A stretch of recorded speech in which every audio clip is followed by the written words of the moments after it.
WCBI News at 10 starts now.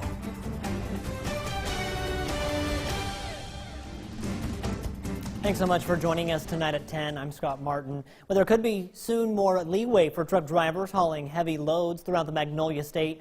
Well, lawmakers, they're considering a bill that would increase the weight limit for hauling timber and other products, but the bill is causing concern for some of those who have to find the money to repair and maintain county roads. Our Quentin Smith speaks with two supervisors who have mixed reactions on the legislation. Rough, cracked, and damaged roads are a common sight across Mississippi. That's why Monroe County Board of Supervisors President Billy Kirkpatrick says he fears trucks carrying heavier loads because it'll add more stress to the already vulnerable roads. We struggle with road maintenance, and we see this as something that's going to increase damage to our county roads. Drivers are currently allowed to haul up to 80,000 pounds on all roads and 84,000 pounds if they have a harvest permit. It's a safety factor. You know, you're concerned for the safety of your citizens traveling those roads. You're concerned with the trucks crossing. Trucks are only allowed to carry 2,000 pounds on each end of the truck. However, if Senate Bill 2418 passes, it'll allow drivers to haul up to 4,000 pounds on each end. Our roads aren't built to a set of specifications to carry a 80,000 pound load, much less a 84,000 pound load. Most of our roads are going to be rated at about 57,000 pounds. But while Kirkpatrick opposes the legislation, Oktibbeha County Board of Supervisors President Orlando Traynor sees it another way. Growth will come whether you want it or not, or whether you're prepared for it or not. And I can understand, people wanting to haul more because they'll be able to make more. Traynor says safety is key. And if the legislation does pass, he'd like to see lawmakers work to keep the roads up to par to be able to handle the heavy loads. My hope is that if this bill passes, those same individuals that support this bill will be able to support an increase in funding for infrastructure from some aspect or some capacity this term for our counties and cities and what have you throughout the state of Mississippi. Now, an amended version of the bill passed the House and it has been returned to the Senate. A political shakeup today. Chris McDaniel announcing he will now run for the soon-to-be open Mississippi Senate seat, meaning that he's withdrawing his papers for the Roger Wicker challenge. There's been a lingering question of whether Chris McDaniel would switch races like this. In fact, he told reporters the day of his announcement in Ellisville that he wasn't ruling anything out. Courtney Ann Jackson has more. Chris McDaniel won't be on your ballot in June. That's because he's now entering the race for Thad Cochran's open seat. In a statement today, he said, "By announcing early, we are asking Mississippi Republicans to unite around my candidacy and avoid another contentious contest among GOP members that would only improve the Democrats' chances of winning the open seat. If we unite the party now and consolidate our resources, we can guarantee Donald Trump will have a fighter who will stand with him." As you may remember, that special election is a nonpartisan one, so Republicans, Democrats, and Independents will all be on the ballot together. The only other candidate who has so far said they will enter that race is Democrat Mike Espy. Chris McDaniel supporters gathered at the state capitol earlier in the day not to talk about the special election, but rather the appointment for Cochran's soon-to-be open seat. We are now requesting Governor Bryant to appoint State Senator Chris McDaniel to that open seat. Bryant said in a statement that he hasn't decided who the appointment will be, but notes he will not be affected by any political group or dynamic. Cochran's open seat is the same seat McDaniel competed for in the 2014 Republican primary. Those results were later challenged in court, and his supporters haven't forgotten it. Those people were moved to actually act in 2014. And if Chris McDaniel is on the ballot in November, whichever seat you want to index, they will come out again for him. Tomorrow we're expected to hear more from McDaniel on why he's decided to switch races. Well, time now to get a first look at our forecast with meteorologist Amanda Reynolds. And Amanda, another chilly, might as well just say cold night out there.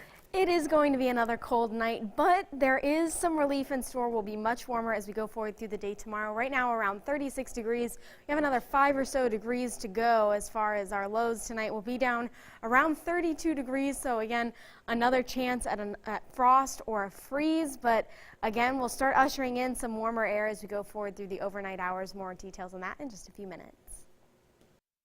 That's what I'm talking about. Thanks, Amanda. One of the largest defense contractors in the nation announces a multi-million-dollar investment that'll have a big impact on Northeast Mississippi. Our Allie Martin has more on the expansion and the teamwork that made it happen. For the 10th time in 13 years, General Atomics is expanding at its Lee County facility. This $20 million investment will include a 128,000 square foot building and will add up to 60 jobs. It means a greater way of life for people living around here, bringing good jobs to us. It means greater security to our country. Workers at the plant help design and build launch systems for U.S. Navy aircraft carriers. It will also produce laser systems with a variety of uses. We're doing a lot of fabricating. Fabricating is a fancy word for welding. And the amount of welding that we're doing now is incredible. If you think about 2013, we welded nothing. So now we are doing net shape plasma cutting and welding for commercial products in 69 countries and for defense products. The General Atomics expansion is a team effort. The Mississippi Development Authority is helping with equipment costs, while Lee County is providing property tax exemptions. Community Development Foundation and the Lee County Board of Supervisors, working with the municipal officials in Shannon, Tupelo, Lee County, all pulled together as one team. TVA and Tongvibee Electric Power Association all work together, but at the end of the day, men and women around the world who protect and defend freedom depend on innovative defense systems. And the most complex defense systems in the world are manufactured in Shannon, Mississippi. It should take about a year to complete this latest expansion. In Lee County, I'm Allie Martin, WCBI News. Components for military drones were also built at the Lee County facility. Well, North Mississippi has a new pit stop for thousands of aircraft to get a discount on their fuel. The Monroe County Airport is joining the Corporate Aircraft Association Preferred FBO program, a member-driven organization of corporate aircraft owners and operators. Monroe County is only one of 4 CAA FBO programs in the entire state and the only one in the Golden Triangle. Workers at the airport say this program will help pilots save thousands of dollars on fuel. It means that we're going to be able to support corporate aviation by offering them the best price that we can possibly give them. I know they fly into some of these bigger airports and have to pay higher prices, and we're able to cut that down to support their mission.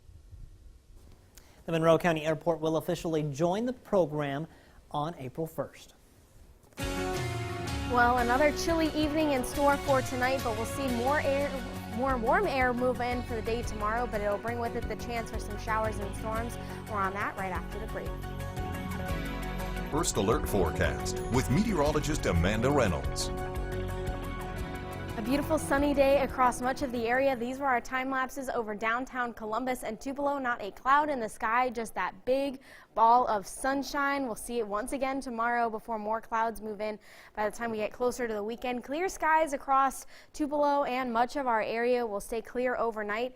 Notice temperatures hanging out for most of us in the mid-30s. A few areas still hanging on in the 40s. Areas to the northwest actually going to be the warm ones this evening as some more warm air does begin to push in overnight, but most of us will be down close to freezing. Again, another very cold and chilly night, relatively light winds out of the west.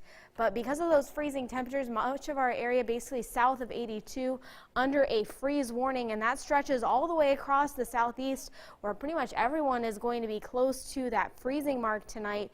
But we'll actually see some warmer air pushing in from the northwest, as I mentioned. So Memphis, Greenville, areas further to the north and west back towards the Delta, going to see that warmer air overnight and won't be impacted by the freezing cold conditions. But that warm air spreads across most of the area for the day tomorrow. Again, we'll be up near 70 degrees, plenty of sunshine as we keep those southerly winds. That's what's going to usher in more of that warm air that will allow us to actually feel like spring. So again, widespread 70s across much of the southeast as that warm air continues to push in. That's all going to be thanks to this high pressure. Once it shifts off to our east, we'll see those southerly winds return, but we will have the chance for more showers and storms as we get into Friday afternoon, and then even some stronger storms possible Friday evening as a front does in fact push through that could spark some of those stronger showers showers, but then that front going to pretty much stall just over us, and that could lead to even more rain as we go through Saturday and Sunday and even into Monday as well. Now, speaking of the possibility for severe weather, we have 2 weather radio events this coming week. I'll be down in Louisville on Monday from 3 to 5 at the Walgreens there, as well as here in Columbus on next Tuesday from 4 to 6. Keith and Alex will be out there. You can find more details on our social media pages for what you can expect at these events. But again, we're going to have some pretty nice weather for the day tomorrow and as we go into the beginning of spring. But in between, we'll see plenty of the chances for showers, as well as some much warmer air. Will be in the mid and upper 70s by the weekend. But again, we will have the chance for more of those showers and storms. I'll take the 70s, but could do without the rain. Thanks, Amanda. Well, an area middle school teacher says that the trick to being an educator is play as many roles as you can with your students. That's why Dr. Melinda Robinson is our WCBI Educator of the Week. She's a teacher and a role model and a caregiver for her students. Robinson teaches 6th grade English and language arts at Columbus Middle School. Above all, she wants her students to believe in themselves. Self-motivation comes from within. That the thing that goes on around them should not motivate them to do good, to want to be the best. I want them to reach deep down inside and to pull out what's inside them and help them to become whatever they need to be. To nominate a teacher, visit WCBI.com. WCBI's Educator of the Week is brought to you by Food Giant, where your neighbors are the owners. Welcome back, everyone. Well, many of us snore or wake up suddenly in the night, but did you know that these could be signs of a sleep disorder? We find out about symptoms and signs of sleep apnea in tonight's Health Talk with Baptist. Hello, I'm Leslie Albright, the Director of the Respiratory Therapy Department at Baptist Golden Triangle. I want to talk to you about the signs and symptoms of sleep apnea. Are you losing sleep? Do you find it hard to get out of bed, or do you wake up feeling irritable and stressed? Do you often feel tired during the day? Does it take you more than 30 minutes to fall asleep at night? If you answered yes to any of these questions, you may have a sleep disorder that is affecting you in ways you don't realize.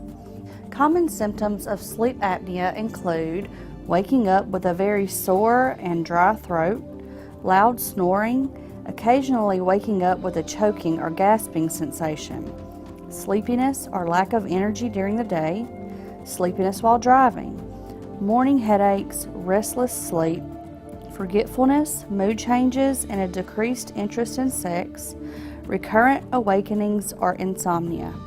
If you or someone you know is experiencing any of these signs or symptoms, contact your physician. Join us next time for Health Talk with Baptist, when we will discuss evaluation and referral options for the treatment of sleep apnea. Mail your topic suggestions to healthtalk@wcbi.com. Health Talk has been brought to you by Baptist Memorial Hospital Golden Triangle. Coming up, postseason basketball began tonight at the Magnolia State. Mississippi State hosting Nebraska in NIT action. Highlights next in sports. WCBI Sports with Robbie Donahoe. Well, as you probably know by now, Ole Miss has their new head men's basketball coach. Multiple sources reports confirm Kermit Davis Jr. will be the new head men's basketball coach at Ole Miss. Davis is a Mississippi State grad. Leakesville, Mississippi native, went 332 and 187 in his 16 years as head coach at Middle Tennessee. He still has another game in the NIT coming up coaching the Blue Raiders, but he's expected to join Ole Miss following Middle Tennessee's run in the NIT. Well, speaking of the NIT, let's go to the hump for hoops. Mississippi State hosting Nebraska. First round action of the NIT. There's Nick Weatherspoon on the bench. Ben Howland mentioned that he may get a chance to play if they get a chance to get to Madison Square Garden. They didn't need him tonight, though. Keyshawn Feazell, how about the nice moves in the post, one-hand slam. Then later in the quarter, the Lamar Peters to Abdul Adu show started to take off. That spin move in the lane that leaves it for Adu for two, and then two more coming before the end of the quarter. Watch this, wrapping it around the defender, and then Adu slamming it home with two hands. Bulldogs led 19-12 after one. And yes, we're playing quarters in the NIT. Second quarter, Tyson Carter, give me all three of these. Bulldogs led 33-28 at the half. Tail end of the third quarter. Peters is going to find Eli right along the baseline, and he has the floater for two. State led 50-45 after three. By the way, that was one of 14 assists for Lamar Peters. Fourth quarter with the shot clock winding down. How about this big shot from Tyson Carter? Putting the Bulldogs up 5, and then to finish it off, Quindary Weatherspoon left all alone in the corner for 3. By the way, Lamar Peters' stat line tonight, 0 points, 3 rebounds, 14 assists. I don't think I've ever seen a stat line like that. Bulldogs advance to play Baylor on Sunday at 11 with a 66-59 win over Nebraska. We will have post-game reaction from the Bulldogs coming up tomorrow morning on WCBI News Sunrise. We'll also put it up on our website at WCBI.com later tonight. My final bracket tip. You should have your bracket all set out and ready to go. All the play-in games, the first 4 are done. Here's my fourth and final bracket tip. Know how to pick your national champion, because your national champ should be a team that is in the top 30 in offensive and defensive efficiency. Those are advanced metrics. Those are the teams that have the best chance to win a national title. The teams that are in the top 30 in both of those efficiency ratings, Virginia, Villanova, Duke, my beloved Purdue Boilermakers, Michigan State, Gonzaga, Ohio State, and Kentucky. So pick from that group of 8 to win the national title, and you should be in good shape for your bracket. Good luck. Hope you win it all and win all the bragging rights for your bracket starting tomorrow. Let's hit the diamond for some baseball from tonight. Down on the coast in Biloxi, Mississippi State playing Southeastern Louisiana. Now, Cole Marsh gave up an early run, but he would get himself out of it thanks to some nice field work there from Hunter Stovall, getting the snag at second. So the Lions led 1-0 after the top half of the first. Bottom half now for MSU. Here comes the rally. 11 Bulldogs would come to the plate in the frame. Here's the tiebreaker. The Josh Hatcher sack fly almost got down there. Hunter Stovall is going to score. Bulldogs go up 2-1, and then MSU would add to their lead. Rowdy Jordan going to go back up the box here into center. That would score Luke Alexander and Elijah McNamee. State led 5-1 after the first, and they lose 11-5. Yeah, Southeastern Louisiana's pitcher somehow pitched a complete game and only gave up 5 runs in the first and went the distance. That's crazy. Ole Miss did not have any problems tonight at Georgia State, by the way. The Rebels cruised over Georgia State. That was our next game that went on tonight, as Ole Miss defeated Georgia State 16-2. That's that Mississippi State-Nebraska game I want to mention to you. But again, the Ole Miss-Georgia State game, there's our bracket tips again. By the way, if you need a national champion, once again, that's how you're going to pick your national champion, the top 30 teams in offensive and defensive efficiency. And by the way, you should sign up for our Premier Forward Bracket Challenge. Go to WCBI.com/contests to enter into that. There's that Ole Miss score for you. Rebels defeated Georgia State 16-2. Ole Miss is now 17-1 overall. They have more wins than they scored runs, which the runs almost caught up to the wins. Ole Miss hosts Tennessee for a 3-game set starting SEC play coming up this weekend. All right, let's go to high school baseball from tonight. The Golden Triangle Baseball Classic. Starkville Academy facing Indianola. And Vols have had the Colonels' number as of late. It doesn't matter what sport it is, and they continue in baseball. Bottom 2, here's Nathan Heflin getting Garrett Lewis home. Starkville Academy won this first semifinal game 5-1. Is that final as Starkville Academy defeated Indianola. And then Heritage Academy, Oak Hill Academy. I know we're sort of running a little bit low on time. I want to mention Heritage and Oak Hill played a really good one.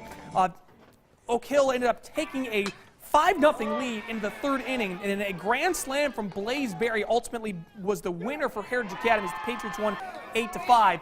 And then all the way at the end for that Golden Triangle title championship game, Heritage Academy won 15-11. That's it for sports. We'll get the last look at your forecast. It was a soup kitchen of a different sort today in Tupelo as area residents came out to enjoy a bowl of hot soup and raise money for the Salvation Army. The annual Empty Bowls fundraiser helps the Tupelo Salvation Army provide lunch and dinner to the needy and to the hungry throughout the year. The Salvation Army served over 128,000 meals, and so far just this year, since October, for the first 5 months of this year, we're already at 90,000 plus meals. So we're on pace to do over 180,000 meals. So that's a third again more than we did last year. So there's a lot more hungry people out there, and a lot more people who need the help of the Salvation Army. Each guest received a soup bowl as they left to remind them that there are hungry people in the area every day. Let's see, plenty of sunshine for the day tomorrow, around 70 degrees. We'll keep that temperature through Friday, warmer for the weekend. Friday probably going to be the best chance of rain, followed by Monday, and then this weekend we'll kind of continue to see at least the chance for some showers and maybe even some stronger storms Friday night and into the day on Saturday. Be almost too warm for soup. Almost. Thanks for watching, everyone. Have a good night. We'll see you tomorrow.